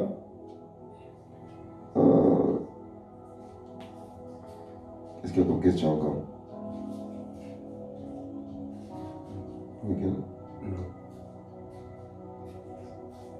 Non. Voilà. Est-ce que Yeshua travaille le caractère compliqué avant le mariage ou ce sera dans le mariage? Il travaille ça avant le mariage. Hein?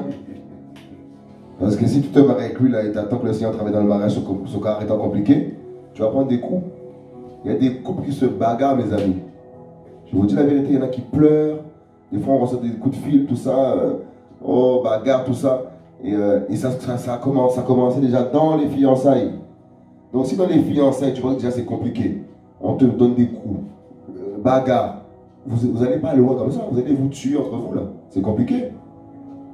Donc, non, le Seigneur travaille le caractère avant le mariage. Hein. C'est avant le mariage que tout ça se passe. C'est pas, bon, c'est pas grave, il fera grâce dedans. C'est compliqué. Tu peux rater le ciel à cause de ça. Donc, c'est avant le mariage. Et du coup, on va continuer les questions.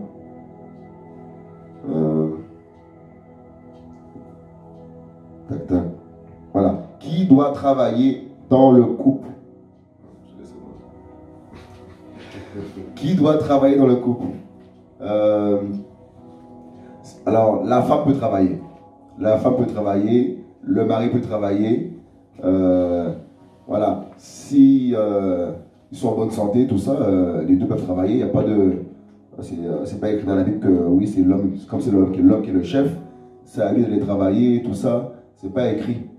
Et quoique la parole dit que l'homme travaillera, mangera de la seule de son front, tout ça, que les désirs de la femme se portera vers le mari, etc.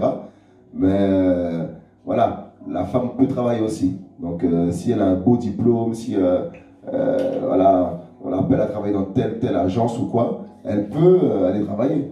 Donc c'est à vous de vous mettre d'accord, c'est au couple de se mettre d'accord tout simplement, voir qui travaille, qui ne travaille pas, et les choses se feront comme le couple aura décidé tout simplement. Il n'y a pas de... Il n'y a pas de, oui, si l'homme doit amener l'argent à la maison, la femme... Non, non, non, non, non, non. Les deux peuvent travailler, il n'y a pas de souci à ça. Donc, simplement. Oui, il y a vraiment pas de souci à ça. C'est vraiment, ça se fait comme d'un commun accord. Et aussi, nous, en tant que frères, il faut qu'on arrête d'être orgueilleux. Parce que souvent, il y a le problème aussi, c'est que maintenant, madame gagne plus que moi. Madame gagne, je sais pas, 500, 1000 euros de plus que moi. Mes frères, mais que Dieu soit béni. Que le Seigneur soit béni. Au final, ça va où? Ça va au même endroit. Donc, et voilà, et souvent, il ne faut pas qu'on se regarde, on se dit, oh, voilà, la soeur a fait des études, voilà, elle a des diplômes, mais si elle gagne plus, mais gloire à Dieu, c'est tout. Arrêtons de nous prendre la tête. Mais maintenant, si la femme, voilà, qui gagne plus, elle a un regard supérieur à toi, et bien là, il faut parler. Il faut parler, il faut dire les choses. Parce que on doit être au même niveau, on doit être équitable. On doit être équitable au niveau du couple. Voilà. Tu peux faire un compte joint aussi. C'est pas un péché ça. Parce que des maris ils cachent leur compte, tout ça. Ils cachent leur compte. La femme ne sait même pas combien qui rentre. Moi, ma carte bleue, c'est ma femme qui l'a. Elle peut garder ma carte bleue, tout ça. C'est la... En fait, en Yeshua, il y a la confiance qui règne. Il n'y a pas... oui, elle peut prendre l'argent, partir avec, tout ça. En Yeshua, il y a la confiance. Donc ta femme, elle peut savoir combien qui rentre, combien qui sort. C'est ça aussi, être dans la lumière, être dans la vérité. C'est tout ça. Donc, va faire ton compte joint avec ta femme. Toi qui n'as pas ton compte avec elle, là, va faire un compte joint avec elle. Comme ça, c'est réglé. Voilà. Et voilà une question de Ariella. Je suis marié et je vis l'enfer avec mon mari. Je ne sais plus quoi faire. Bref, j'en ai marre, connaissant la vérité. Je ne veux pas divorcer. Mais lui, s'il me demande le divorce, est-ce que je peux divorcer? Ah, c'est compliqué. Et si lui aussi, est-ce qu'il est converti déjà? Est-ce qu'il est converti? Il y a plein de paramètres à prendre en compte. Est-ce qu'il y a l'adultère, tout ça? Donc, c'est très délicat tout ça. Donc, après, par ta vie, il peut être touché aussi. Hein. Faut pas. C'est vrai que des fois, c'est pas évident. Et ça dépend comment tu t'es marié aussi avec lui. Est-ce que tu étais marié, tu t'es converti dans le mariage, ou tu t'es marié avec lui sachant que c'était compliqué. Ça dépend, il y a plein de paramètres qui rentrent en compte. Donc donc il y a tout ça qui rentre en compte, quoi. Et il peut être touché par la vie que tu mènes. Hein. Là tu souffres peut-être, mais demain, ça peut payer. Donc du coup, prenons pas toujours le raccourci, je quitte tout, tout ça. Des fois le Seigneur nous brise comme ça aussi, mais correctement. Tout simplement. Donc, merci. Attends, un verset dans 1 Pierre 3 qui nous dit ceci: Femmes, soyez de même soumises à vos maris, afin que si quelques-uns sont rebelles à la parole, ils soient gagnés sans parole par le moyen de la conduite de leurs femmes, lorsqu'ils auront remarqué votre conduite pure dans la crainte. Voilà, juste pour encourager la sœur aussi à aller vers le Seigneur, car c'est la seule source où c'est le seul qui peut changer aussi son cœur. Parce que nous, on voit au moment où on souffre, mais si peut-être, je ne sais pas qu'est-ce que tu vis, ma soeur, mais peut-être te remettre encore au Seigneur. Et le Seigneur va te conduire. Va te conduire. N'essayons pas de faire les choses par notre propre force. Parce que on a des limites. Mais remettons tout entre les mains de celui qui peut toutes choses. Tout simplement. Voilà. Et du coup, est-ce que le Seigneur peut permettre que la femme soit avancée dans la foi et qu'elle se marie avec un nouveau converti? Il fait ce qu'il veut. Yeshua fait ce qu'il veut. Et oui, c'est possible. Oui, c'est possible. Ça peut arriver, oui. Il y a des cas comme ça qu'on connaît. Donc, et ça va très bien. Il y a un cas comme ça là, donc Yeshua il est magnifique. Et tout va bien. On connaît des cas comme ça, donc Oui, c'est possible. Donc du coup, voilà. Et quand les deux parents ne connaissent pas le Seigneur, refusant l'époux que le Seigneur nous a montré, comment agir? Waouh! C'est terrible cette question. C'est terrible cette question. Moi personnellement, quand j'avais à l'époque annoncé à ma famille, j'allais me marier avec ma femme, tout ça, c'était compliqué. Ma mère, c'était compliqué, tout ça. Et puis moi, je savais ce que je voulais. Hein. Donc par la suite, c'est elle-même qui a... En fait, le Seigneur a touché son cœur. C'est elle qui a trouvé la salle, tout ça, qui a commencé à... Elle qui ne voulait pas, elle est catégorique, non, je ne veux pas, nanana. Et des fois, les mamans, là, des fois, quand elles voient leur fils partir ou aller épouser quelqu'un, ça peut être compliqué parce que des fois, la mère veut quelqu'un d'autre pour le fils. Et il ne faut pas que les parents mettent leur grain de sel dans les affaires de leurs enfants, quoi. C'est pas eux c'est pas eux qui mettent les sentiments dans le cœur de leurs enfants pour le conjoint ou la conjointe. Donc si deux personnes s'aiment, les parents, ben, t'as aucun pouvoir. Ça va plus créer des soucis, plus que rien, quoi. Donc les enfants, qu'est-ce qu'ils font? Ben, il faut qu'ils prient. Et le Seigneur va convaincre le cœur des parents. Moi, ça a été le cas. Moi, je suis resté ferme sur ce que le Seigneur m'avait dit. Donc du coup, je me suis marié. Et c'est elle, juste avant, qui a commencé à m'appeler, tout ça. Elle a commencé à faire les démarches. Parce que Yeshua, il touche les cœurs, tout simplement. Voilà. Voilà, on va dire.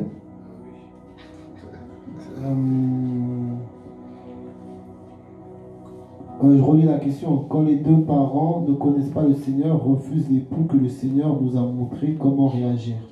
Déjà, il faut savoir si c'est vraiment le Seigneur qui a parlé ou pas.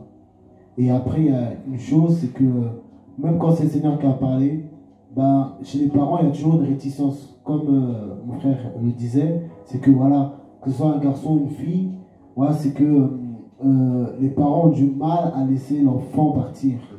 Et au premier abord, il y a souvent ce contexte-là. Mais maintenant, il faut éprouver ce que le Seigneur a dit. Et si c'est vraiment le Seigneur, le Seigneur va mettre la paix dans les cœurs des parents, tout simplement. Et vous verrez que les parents hier qui étaient là, qui vous freinaient, tout ça, c'est eux-mêmes qui vont vous donner cette dynamique, cet élan, en fait, par rapport au mariage. Donc voilà, si c'est le Seigneur, si ça vient du Seigneur, prions, fléchissons les genoux et demandons au Seigneur d'apaiser les cœurs. Voilà.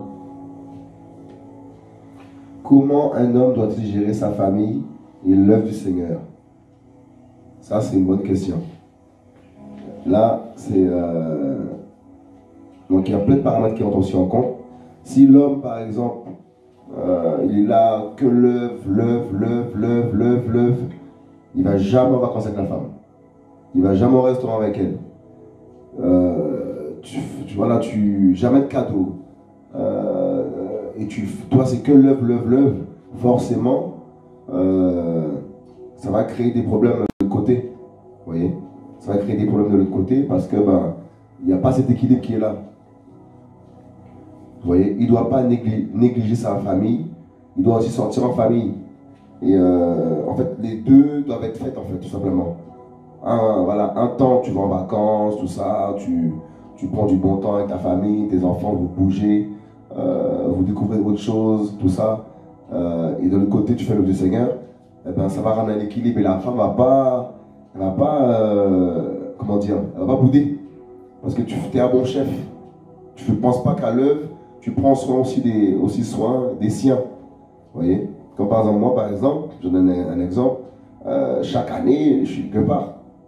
Chaque année, je suis quelque part en vacances, tout ça, voyage, on va ici et là. Et on découvre autre chose. On vit aussi notre vie de couple. Parce qu'il ne faut pas oublier aussi qu'on est sur Terre aussi. Hein. Donc voilà, il faut de temps en temps sortir ensemble, faites garder les enfants, aller manger un coup, tout ça, le restaurant, tout ça. Il y a plein de choses qu'on peut faire en étant chrétien. Parce que souvent, lorsqu'on se convertit ou dans la marche, on est trop TTS. Je vous dis la vérité, on est trop perché. Je suis passé par là aussi. Et on pense que tout est péché, tout ça. On voit des signes démoniaques partout, tout ça. Non, il faut être concentré sur Yeshua. Vous voyez? Donc, prendre du temps comme ça, parfois, bouger aussi en vacances, bouger avec la famille. Parce que s'il n'y a pas ça, ça va ramener les murmures, et la femme va commencer à se plaindre, et ça peut aller au divorce, hein. Ça va très loin, ça va très vite. Parce qu'il n'y a plus, cette chose qui est là, vous voyez. Même le monde nous enseigne. On voit quand on était dans le monde, on était des, comment on dit, on était des lovers, si on peut dire ce mot-là, des vrais lovers. On devient en Yeshua, on perd tout. Alors qu'il y a des choses qui sont normales de faire en couple. Vous voyez?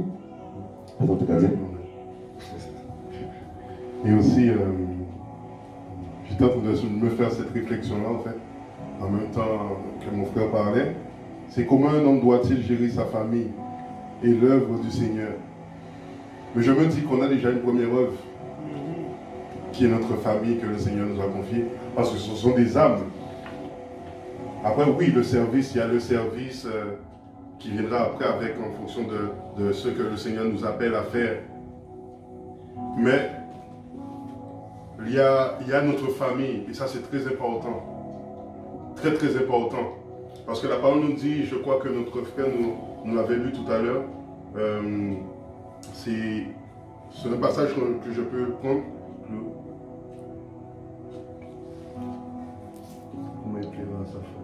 1 Corinthiens 7, 1 Corinthiens 7, tac, 33.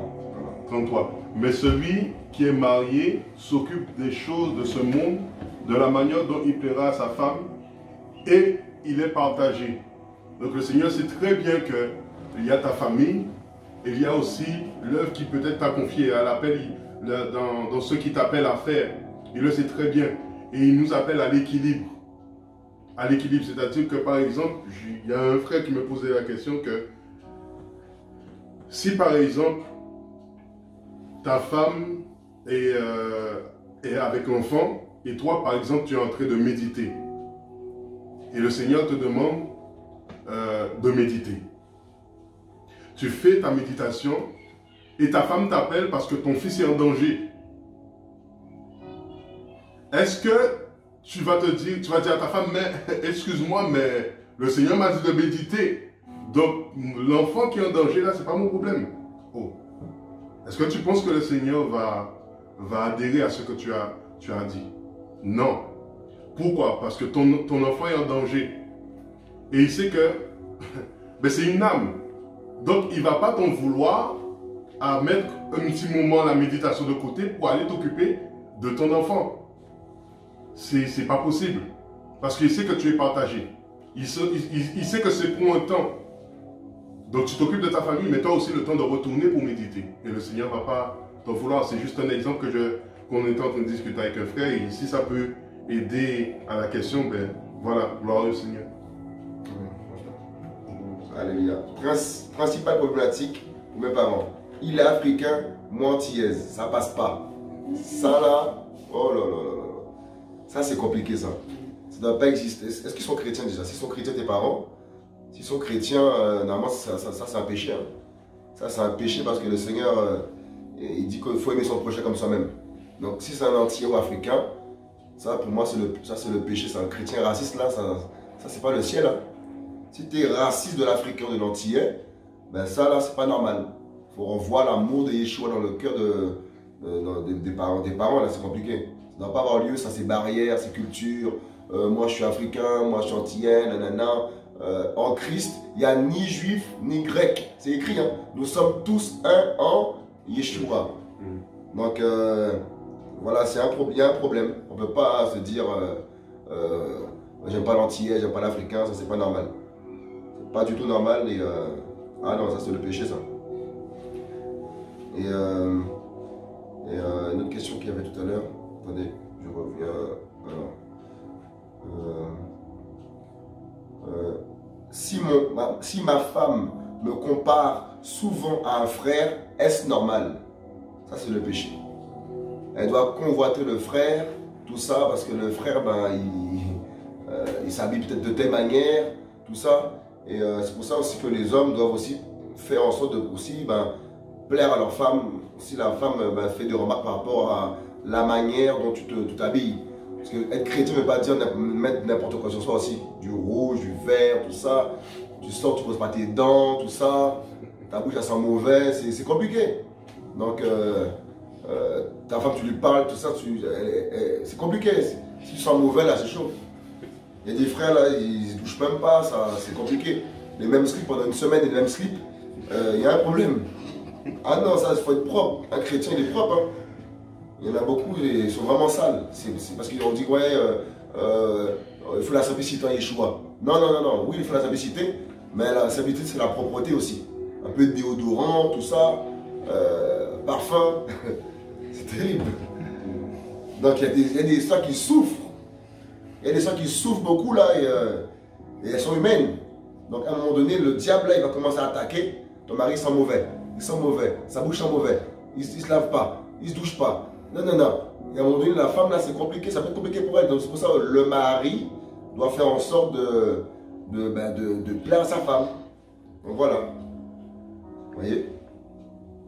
Et je sais pas ce qu'on va dire. Non. Vous voyez? Donc, mon frère, c'est pas un péché d'aller au coiffeur, de faire une coupe, faire les contours, tout ça, faire la barbe, tout ça. C'est pas un péché. Donc, voilà, tu es marié, tu aspires à te marier aussi. Donc, il faut aussi un minimum de prendre soin de soi. Il y a des frères, là, c'est compliqué. Hein. Ils veulent se marier, mais ils ne prennent pas soin d'eux. Et ils pensent que la femme, elle a des yeux. Hein. Donc, si elle voit que le mari est répugnant déjà, là, c'est comment dans le mariage? Ça sera comment dans le mariage, là? C'est terrible. Donc, il y a tout ce côté-là aussi à ne pas négliger, quoi. Comment un chef doit se comporter face au quotidien familial? Éducation des enfants, administration, ménage, courses. L'éducation des enfants, ben, c'est les deux parents. Les deux parents doivent avoir le même langage. Si papa dit A, maman doit aussi dire A. Si papa dit B, maman B. Il n'y a pas oui papa A, maman C, tout ça, ça va ramener la confusion chez les enfants. Et ils vont commencer à... Ça va ramener la confusion. Donc tout ça, aussi prier avec les enfants, tout ça, leur enseigner la moralité, la parole du Seigneur, la justice, la vérité, prier pour eux. Et avoir des temps de prière en famille, d'adoration. Ça, c'est des choses normales qu'un couple doit faire. Ce n'est pas que le mari ou que la femme, ce sont les deux. Quand le mari n'est pas là, la femme continue le travail. Quand la femme n'est pas là, le mari continue le travail par rapport aux enfants. Et l'administration, je dirais, ça se vaut. Hein. Le mari, les deux doivent s'entraider. C'est vrai que des fois, il y a un qui sait plus faire telle chose que l'autre. Et en fait, s'entraider simplement, simplement. Le ménage, tout le monde doit faire le ménage. Hein. Il n'y a pas, moi je suis là. Balaye là-bas, balaye. Nettoie. Plus bas, à gauche. Si ton mari fait ça là, c'est un gourou. Ah oui, ça c'est un gourou. Et les deux doivent faire le ménage. Moi je fais le ménage, mes frères font le ménage. On fait le ménage. Donc quand je fais le ménage, je renverse les canapés, tout. Voilà, on fait le ménage. Donc on est là, on peut le voir crier dehors, tout ça. On a une vie, hein. On a une vie, on est marié, on a des enfants. Moi j'ai 3 garçons, 3 enfants. Donc on a une vie. Mais dehors, quand on fait l'œuvre du Seigneur, eh ben, c'est Yeshua. Là, c'est. Voilà. On a une vie, on fait des courses. Voilà, faire les courses aussi. Hein. Le mari doit aussi savoir faire les courses. Et des fois, moi je m'arrange avec ma femme, je peux témoigner. Elle me fait une liste. Quand elle travaille, moi je dois prendre temps. Et je prends temps. Simplement. Je sais pas si tu peux dire un truc. Non, par rapport aux courses. Voilà, c'est. En fait, on se complique trop la vie, quoi. Et faire les courses, pourquoi ça sera la femme de le faire et pas l'homme? C'est à tous les deux. On est d'accord que quand on ouvre le frigo, là, c'est tous les deux qui mangent. C'est pas que pour la femme ou que pour l'homme. Après, c'est vrai que les femmes ont plus de facilité par rapport à tout ce qui est tâches ménagères, tout ce qui est courses, tout ça et tout, les enfants, tout ça et tout. C'est vrai que cette femme a cette particularité, mais nous, en tant qu'hommes, on ne doit pas se dire et s'appuyer sur ça en disant « Oh, bon, c'est la femme qui doit faire ». Non, on doit apprendre aussi à faire. On doit apprendre à faire. On doit apprendre. Si demain on doit sortir avec des enfants, on doit être capable à prendre le sac, à mettre 2-3 couches, des lingettes, ceci, cela, on est capable. Parce que si demain madame n'est pas là, comment on va faire? Si demain madame n'est pas là, comment on va faire? Les enfants même, ils pleurent. Toi-même, tu es là, tu es débordé parce que c'est des choses que tu as négligées. Et si c'est des choses que tu as négligées, bah, tu devras redoubler d'efforts pour paraître, par rapport à ce manque. Mais si on s'investit directement, et c'est vrai que voilà, nous on n'a pas cette facilité, on a moins cette facilité en tant qu'homme, tout ce qui est administratif, tout ça et tout, nous on aime bien aller vite, c'est tac tac tac, on n'a pas le temps. Mais il faut apprendre aussi à se poser, à voir comment madame fait et à reproduire tout simplement, et à reproduire. Voilà. Il y a aussi, comme on a dit tout à l'heure, en fait, c'est le chef aussi est un modèle. Donc ça peut encourager ta femme, tes enfants, et de voir aussi que papa fait tout dans la maison, mais ça donne aussi l'envie aux enfants de le faire prochainement dans leur futur à venir, s'ils sont en couple ou pas, mais ils vont savoir se débrouiller, ils vont savoir être responsables, tout simplement. Voilà. Est-ce que lors des fiançailles, on peut être seul avec notre fiancé? Exemple, il vient nous chercher en voiture. Bon, ça dépend. C'est pas un péché. C'est pas un péché. Ils sont en projet. Ils sont en projet, ils vont bientôt se marier, ils apprennent à se connaître.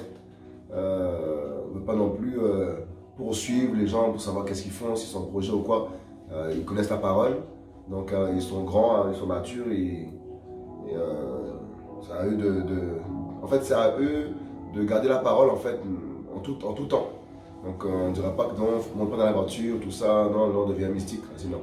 Donc c'est pas un péché qu'une sœur soit accompagnée par son futur quelque part, ils vont manger ensemble quelque part, ils ne vont pas aller à pied ou s'ils ont la voiture, quoi. Ils peuvent le faire s'ils veulent, en lieu public, s'ils sentent que c'est vraiment compliqué en voiture, ils peuvent prendre le train, aller là, quand il y a du monde, tout ça, ils sont libres. Donc il n'y a pas de